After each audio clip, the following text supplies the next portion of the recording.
All right, so today we're going to start talking about writing inequalities. An inequality is kind of like an equation or an expression, except for instead of an equal sign, we are going to be using our different alligator mouse. So we have this one with a line, and this one with a line. So this first one is less than. So this is what it means, and these are some keywords that we can look for, which will make sense when we get down here. But if I have the words fewer than or below, I would use this symbol.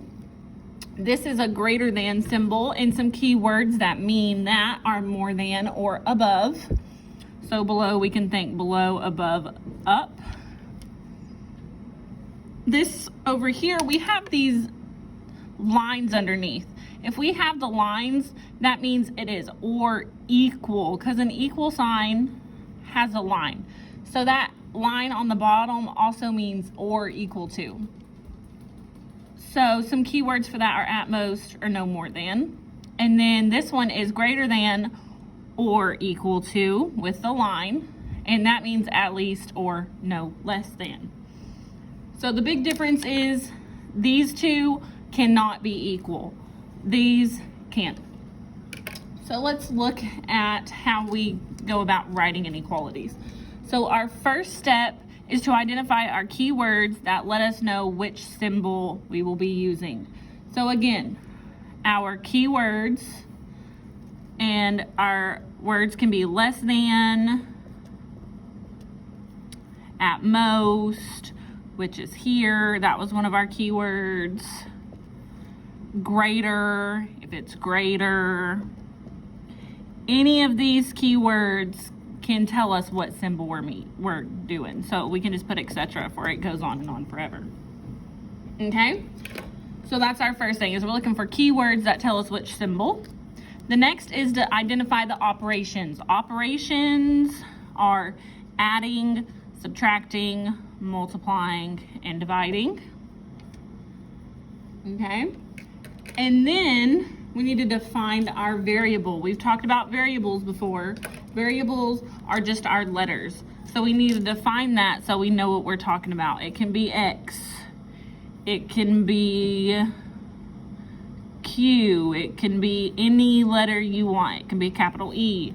But that's our variable. And then lastly, we actually need to write our inequality. So let's look at some example problems. So the first thing is, it says the sum of a number and 3 is no more than 8. So it says identify my keywords that show inequality symbols. So it says, let's do that in purple so we know what step we're on. We're on the first one. It is no more than. So if I look up here, more than is here. That matches more than, and that is this symbol. Whoop, actually no, it says no more than. So this one says more than, this one says no more than. So it's actually this one. See, that one even almost got me. No more than, it's this symbol right here, which is less than or equal to. Okay, the next step is identify my operations. And it says sum. Sum means to add. So I'm adding. And then lastly, I need to define my variable, which is a number. So I'm just going to put in for a number. So the sum of a number and 3 is no more than 8. So when it says the sum of a number and 3, that means n plus 3 is no more than 8. So when I write that, the sum of n, a number, and 3, so the sum of a number and 3 is n plus 3, is no more than 8. That's our inequality. All right, the next one. The difference of a number and 4 is at least 10. So the words that tell me my symbol is at least, go up here, at least is this symbol right here, the greater than or equal to. All right, my operation word is difference. Difference means to subtract. a number is my variable n, and I have the number 4 and 10. So when I write that, it says the difference of a number and 4. So a number, the difference of 4. So a number minus 4, put our symbol, is at least 10. All right, let's look at our next one. It says the maximum number of students who can fit on one bus is 45. All right, so maximum, that means I can do that many. I can do 45 students or less. So my maximum is actually going to be this symbol, because I can put exactly 45. So that means we have to have our line for the equal sign. And then of students who can fit on one bus is 45.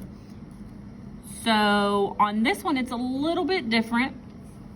I don't have any operations. It's not saying I add them. It's just one thing. It's just saying 45. So I'm going to use students is my variable. So I'm going to put S for students, and I have 45.